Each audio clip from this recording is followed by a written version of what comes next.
Hello guys. आज के हम इस सेशन में नेम रिएक्शन रिमर-टिमान के बारे में बात करेंगे। Reimer Tiemann reaction discovered by two young German chemist Karl Reimer and Ferdinand Tiemann in 1876 में इन्होंने डिफाइन किया था। ये reaction substituted type of reaction भी है। इस रिएक्शन का ही हम इक्वेशन देख लेते हैं। फिनॉल के CHCl3 और एक्वा CnOH के साथ हम इसको ट्रीट कराएंगे तब हमें इंटरमीडिएट मिलेगा और ये इंटरमीडिएट पूरी इक्वेशन की रेट ऑफ रिएक्शन और उसकी दिशा को डिफाइन करता है। नाउ तब जाके हमें सैलिसाल्डिहाइड फाइनल प्रोडक्ट मिलती है। तो नाउ फिनॉल से सैलिसाल्डिहाइड हमें कैसे मिला हम इस इक्वेशन में देख सकते हैं, पर उससे ज़्यादा हमें समझ नहीं आएंगी, इसलिए हमें इसकी मैकेनिज़्म देखते हैं। तो ना असल में फिनॉल से हमें सैलिसाल्डिहाइड किस तरह से हमें मिलता है, उसकी मैकेनिज़्म हमें बात बताती है। तो ना मैकेनिज़्म का स्टेप फर्स्ट CHCl3 और NaOH के साथ हम रिएक्ट कराएंगे तो हमें बहुत ही महत्वपूर्ण प्रोडक्ट हमें मिलती है डाइक्लोरोकार्बिन, जो इस रिएक्शन को आगे बढ़ाने में बहुत ही महत्वपूर्ण भूमिका निभाती है। सो नाउ डाइक्लोरोकार्बिन किस प्रकार से हमें मिलता है इसके बारे में बात करें तो CCl3 हमें इस प्रकार लिख सकते हैं और NaOH OH माइनस H के साथ रिएक्ट करके H2O के फॉर्म में बाहर निकलेगा और हमें इस प्रकार CCl3 मिलेगा जो बहुत ही अनस्टेबल है। इसलिए इन तीनों में से कोई एक बॉन्ड टूटेगा और क्लोरीन दोनों ही इलेक्ट्रॉन लेकर यहाँ से दूर होगा, तो हमें इस प्रकार डाइक्लोरोकार्बिन गिवन होता है जो इसकी कंपेयर से स्टेबल है।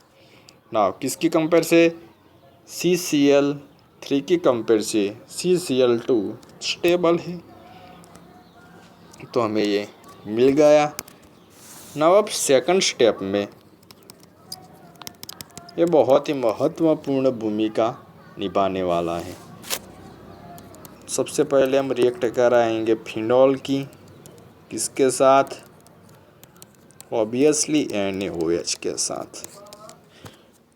OH माइनस यहाँ पर अटैक करेगा और H2O के फॉर्म में बाहर निकलेगा, तो हमें कुछ इफ टाइप की फॉर्मूला मिलेगी O नेगेटिव। जब ये O नेगेटिव अपने लोन पेयर ऑफ इलेक्ट्रॉन यहाँ पर शिफ्ट करेगा तो बेंजीन रिंग के अंदर के पाई इलेक्ट्रॉन यहाँ पर आएंगे। तो ना अब क्या बनेगा, लेट्स चेक इट। तो हमें कुछ इस प्रकार से कन्वर्ट होता है जो हम देख सकते हैं। दोनों इलेक्ट्रॉन बाहर आ चुके हैं। अब नाउ हमारा जो महत्वपूर्ण है डाइक्लोरोकार्बिन अब यहाँ पर अपनी स्ट्रेटेजिसिटी दिखाएगा। CCl2Cl जो डाइक्लोरोकार्बिन वो यहाँ पर दो इलेक्ट्रॉन के साथ जो इसके साथ बॉन्ड बनाएगा, तब हमें कुछ इस प्रकार से देखने को मिलेगा ClCl। और गौर करने वाली बात यह है कि यहाँ पर भी एक हाइड्रोजन प्रेजेंस है जो हम कभी दर्शाते नहीं हैं, बट इसकी अब ज़रूरत है इसलिए मैंने दर्शाया हुआ है। जो अब इस रिंग की एरोमेटिसिटी लूज हो गई है, इसलिए हाइड्रोजन बलिदान देकर बेंजीन की एरोमेटिसिटी को वापस लाएगा। हाइड्रोजन अपने दोनों ही इलेक्ट्रॉन यहाँ पर डोनेट करता है और इसकी एरोमेटिसिटी वापस आ जाती है और हाइड्रोजन यहाँ से बॉन्ड तोड़कर इस कार्बन के साथ नया बॉन्ड बनाएगा और ऑक्सीजन अपने दोनों इलेक्ट्रॉन यहाँ पर वापस खींच लेता है। अब हमें कुछ इस टाइप का फॉर्मेशन मिलेगा। दोनों इलेक्ट्रॉन वापस बुला लिए हैं ऑक्सीजन ने, उसकी एरोमेटिसिटी फिर से वापस आ गई है। यहाँ पर हाइड्रोजन, क्लोरीन, क्लोरीन, ये हमारा फॉर्मेशन अब पानी के साथ रिएक्ट करेगा।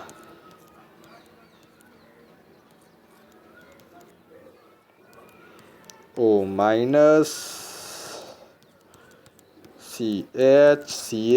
Cl पानी के साथ अटैक कर रिएक्ट करेगा, यानी कि H2O।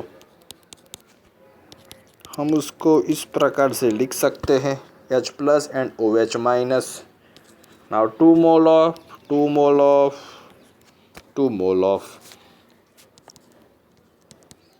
OH-, OH-। ये दोनों OH- इस क्लोरीन के साथ अटैक करेंगे और हमें कुछ इस टाइप का फॉर्मेशन मिलेगा।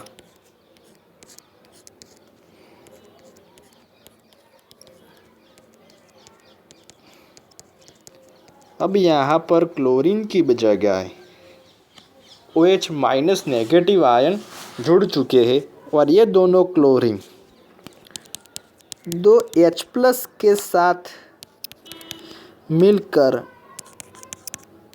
HCl के फॉर्म में दूर हुए हैं। HCl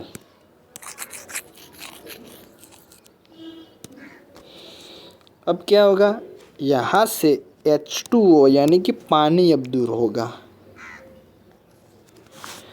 यहाँ से क्या दूर होगा, पानी। जब यहाँ से पानी दूर होगा,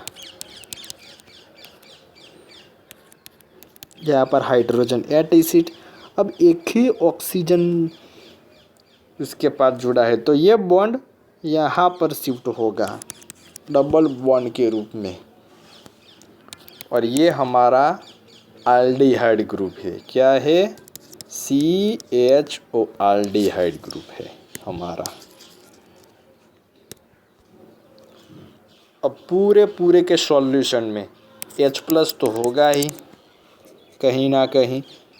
ये H+ इस ऑक्सीजन के साथ जुड़कर हमें फाइनल प्रोडक्ट देगा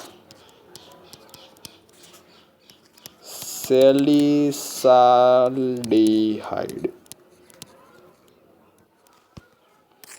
सैलिसाल्डिहाइड हमें फाइनल प्रोडक्ट देगा।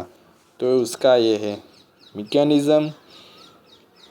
ये सैलिसाल्डिहाइड इसका सामान्य नेम है यानी कि सिंपल नेम है और उसका IUPAC नेम है